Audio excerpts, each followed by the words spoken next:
Hello and welcome back to Read to Me, Mrs. Avignon. Tonight I'm going to be reading chapter 14 from Harry Potter and the Sorcerer's Stone, Norbert the Norwegian Ridgeback.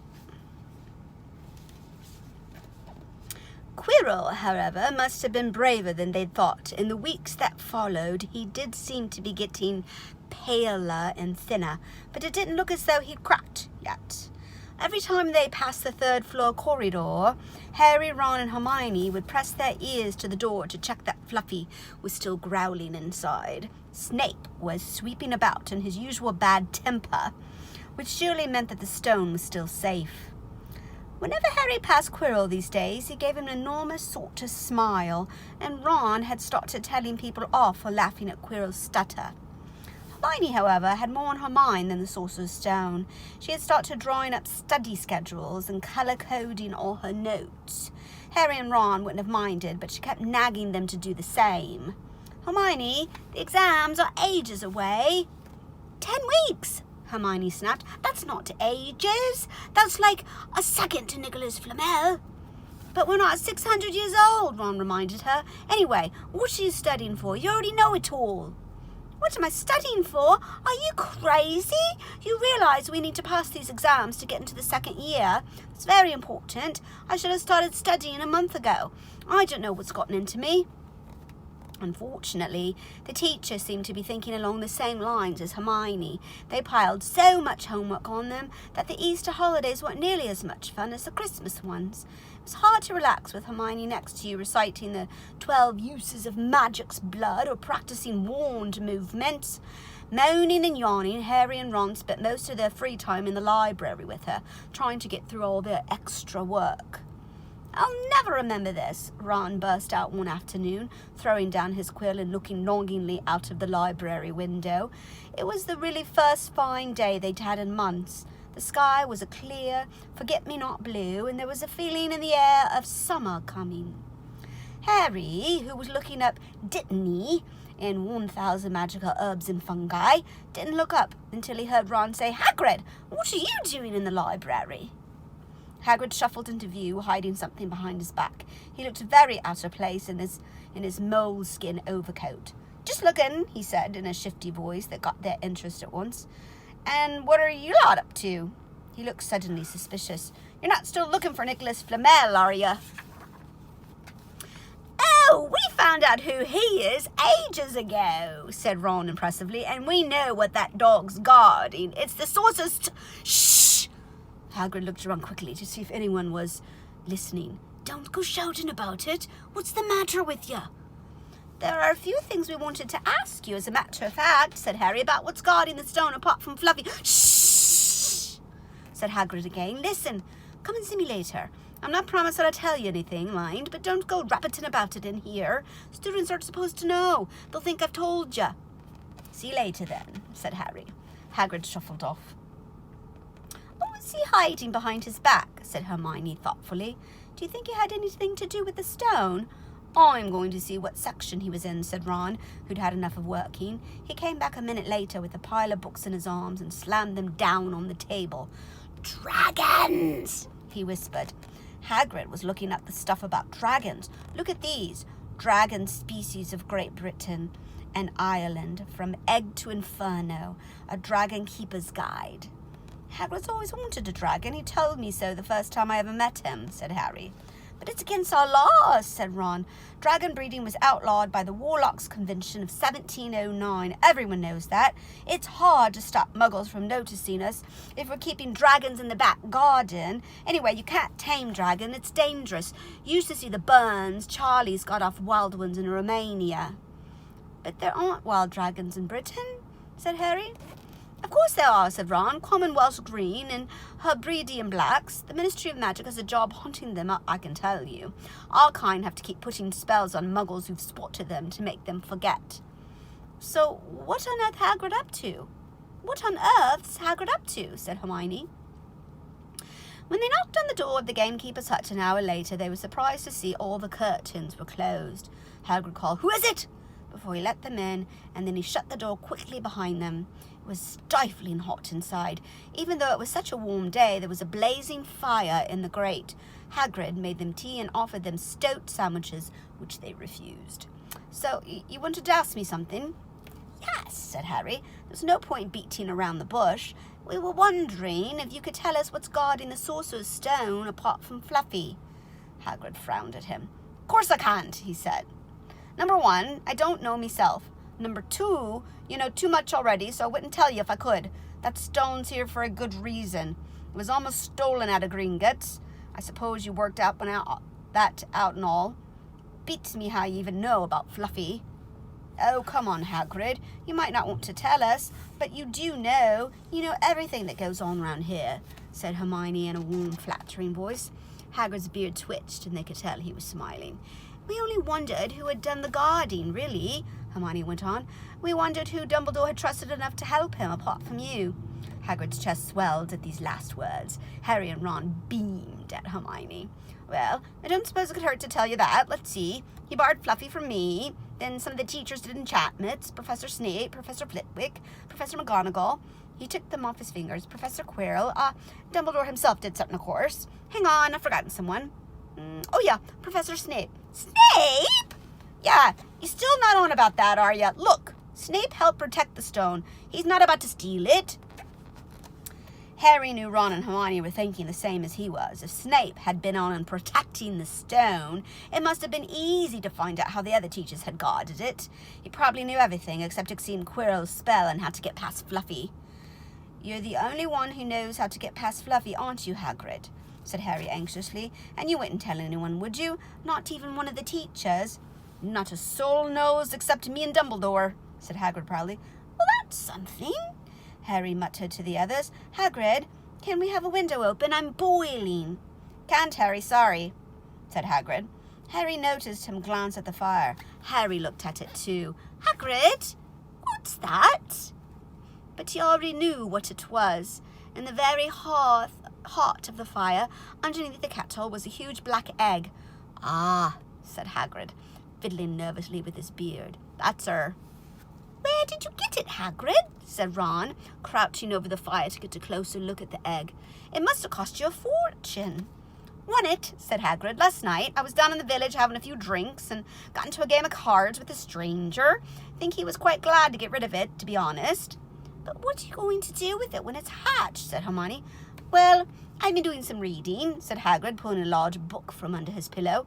Got this out of the library. Dragon Breeding for Pleasure and Profit.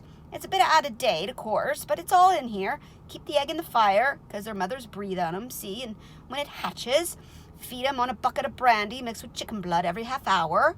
And see here, how to recognize different eggs. What I've got there's a Norwegian Ridgeback.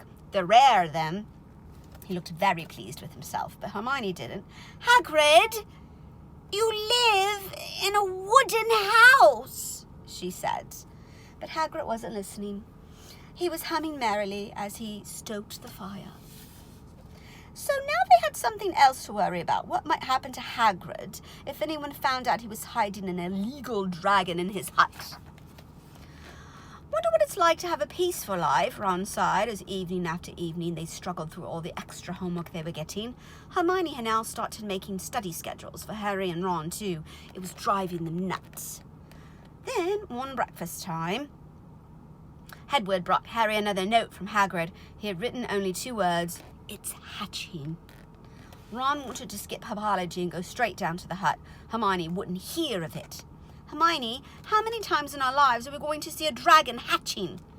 We've got lessons. We'll get into trouble, and there's nothing to what Hagrid's going to be in when someone finds out what he's doing. Shut up, Harry whispered. Malfoy was only a few feet away, and he had stopped dead to listen. How much had he heard? Harry didn't like the look on Malfoy's face at all.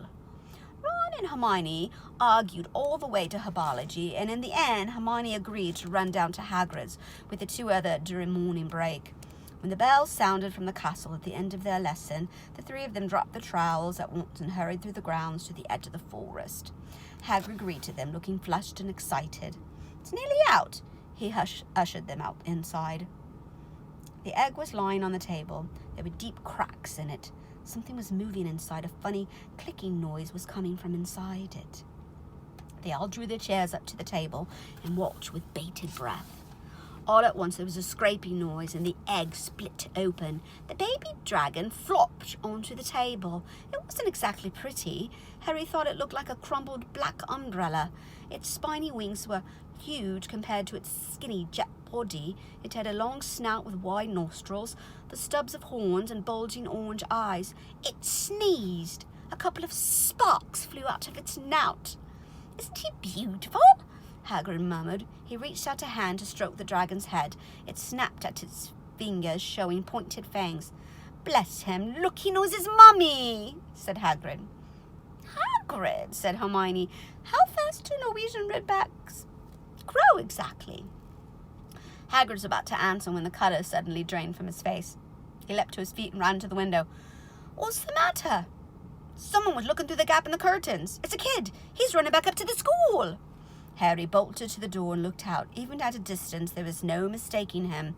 Malfoy had seen the dragon. Something about the smile lurking on Malfoy's face during the next week made Harry, Ron, and Hermione very nervous.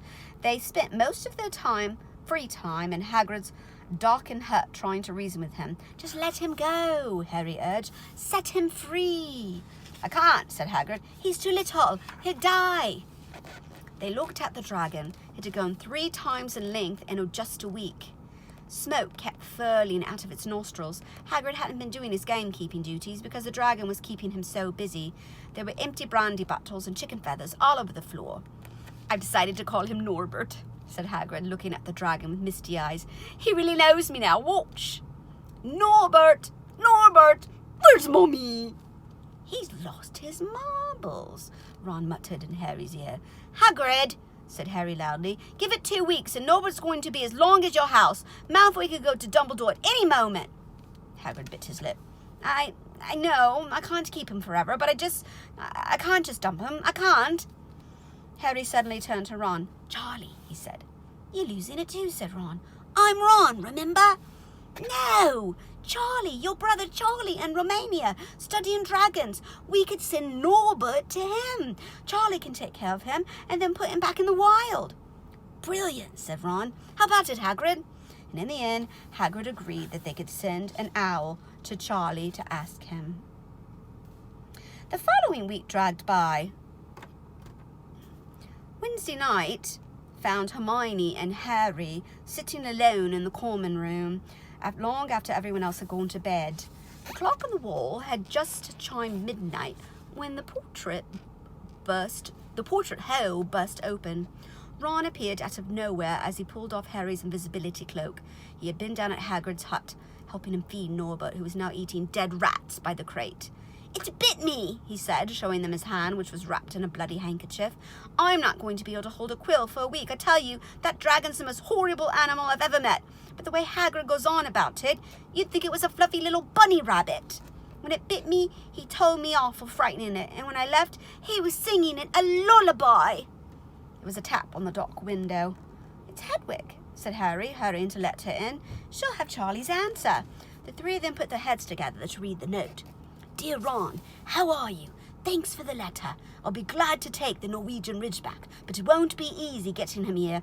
I think the best thing will be to send him over with some friends of mine who are coming to visit me next week. Trouble is, they mustn't be seen carrying a legal dragon. Could you get the Ridgeback up the tallest tower at midnight on Saturday? They can meet you there and take him away while it's dark. Send me an answer as soon as possible. Love, Charlie." They looked at one another. "We've got the invisibility cloak," said Harry. "It shouldn't be too difficult. I think the cloak's big enough to cover 2 of us and Norbert." It was a mark of how bad the last week had been that the other 2 agreed with him. Anything to get rid of Norbert and Malfoy. There was a hitch. By the next morning, Ron's bitten hand had swollen to twice its usual size. He didn't know whether it was safe to go to Madame Pomfrey. Would she recognize a dragon bite? By the afternoon, he had no choice. The cut had turned a nasty shade of green. It looked as if Norbert's fangs were poisonous. Harry and Hermione rushed up to the hospital wing at the end of the day to find Ron in a terrible state in bed. "It's not just my hand," he whispered, "although that feels like it's about to fall off. Malfoy told Madame Pomfrey he wanted to borrow one of my books so he could come and have a good laugh at me. He kept threatening to tell her what really bit me. I told her it was a dog, but I don't think she believes me.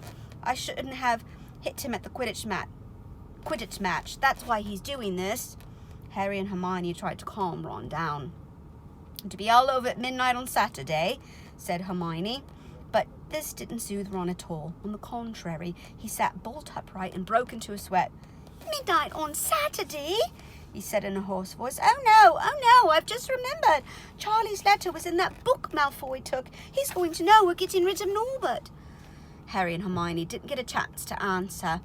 Madame Pomfrey came over at that moment and made them leave, saying Ron needed sleep. It's too late to change the plan now, Harry told Hermione. We haven't got time to send Charlie another owl, and this could be our only chance to get rid of Norbert. We'll have to risk it, and we have to get the invisibility cloak. Malfoy doesn't know about that. They found Fang, a boarhound, sitting outside with a bandaged tail when they went to tell Hagrid, who opened a window to talk to them. I won't let you in, he puffed. Norbert's at a tricky stage. Nothing I can't handle. When they told him about Charlie's letter, his eyes filled with tears, although that might have been because Norbert had just bitten him on the leg. It's all right. He's only got me boot, just playing. He's only a baby after all. The baby banged its tail on the wall, making the windows rattle. Harry and Hermione walked back to the castle feeling Saturday couldn't come quickly enough. They would have felt sorry for Hagrid when the time came for him to say goodbye to Norbert if they hadn't been so worried about what they had to do. It was a very dark, cloudy night, and they were a bit late arriving at Hagrid's hut because they had to wait for Peeves to get out of the way in the entrance hall, where he'd been playing tennis against the wall. Hagrid had Norbert packed and ready in a large crate. He's got lots of rats and some brandy for the journey, said Hagrid in a muffled voice, and I've packed his teddy bear in case he gets lonely. From inside the crate came ripping noises that sounded to Harry as though the teddy bear was having his head torn off. Bye-bye, Norbert, Hagrid sobbed as Harry and Hermione covered the crate with the invisibility cloak and stepped underneath it themselves. Mommy would never forget you. How they managed to get the crate back up to the castle, they never knew. Midnight ticked nearer as they heaved Norbert up the marble staircase in the entrance hall and along the dark corridors.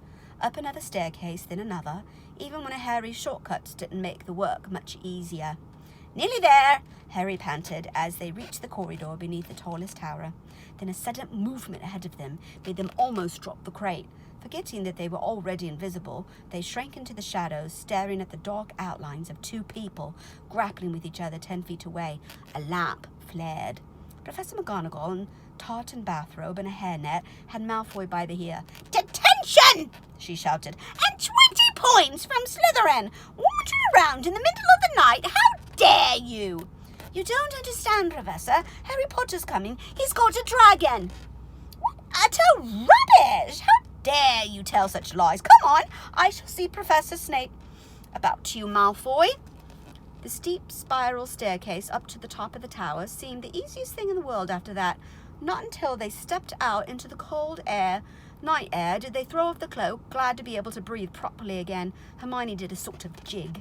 Malfoy's got detention. I could sing. Don't, Harry advised her. Chuckling about Malfoy, they waited, Norbert thrashing about in his crate. About 10 minutes later, 4 broomsticks came swooping down out of the darkness. Charlie's friends were a cheery lot. They showed Harry and Hermione the harness they rigged up so that they could suspend Norbert between them. They all helped buckle Norbert safely into it, and then Harry and Hermione shook hands with the others and thanked them very much. At last, Norbert was gone. They slipped back down the spiral staircase, their hearts as light as their hands. And now that Norbert was off them, no more dragon, Malfoy in detention, what could spoil their happiness? The answer to that was waiting at the foot of the stairs. As they stepped into the corridor, Filch's face loomed suddenly out of the darkness. Well, well, well, he whispered. We are in trouble. They'd left the invisibility cloak on top of the tower. And that's the end of Norbert the Norwegian Ridgeback, Chapter 14. Stay tuned for Chapter 15, The Forbidden Forest. Bye.